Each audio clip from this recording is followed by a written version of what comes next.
Ginakalangkagan sang bugos nga Texas ang Game 5 sang National Basketball Association o NBA sa tunga sang San Antonio Spurs kag New York Knicks. Magabalik alas 8:30 buwas sa aga Philippine Time ang hampang sa Frostbank Center sa San Antonio, Texas.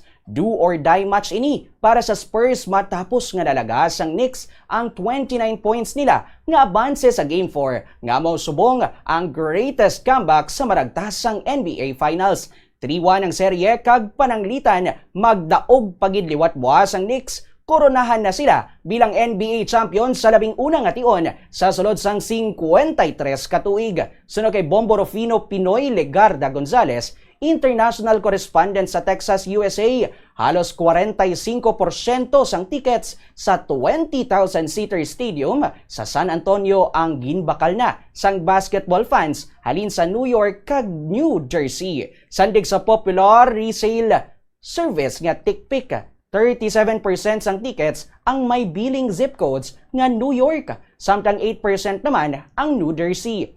Apisar sini suno kay Gonzales, mas mataas giyapon ang nagapusta para kanday Victor Wembanyama kag sa Spurs. Sa nagligad nga hampang sa New York, apisar nga nalutos ang Knicks, nakitaan sa video nga may naghaboy sang itlog kay Wembanyama samtang pabalik na ini sa ilang hotel. Mangod sang sini nga insidente sang kinagamo kag pagpanakit sa Games 3 and 4, ginapataas ang seguridad sa Frostbank Center sa Game 5. Mas dabuon man sang Bexar County Sheriff's Office ang personnel sa venue.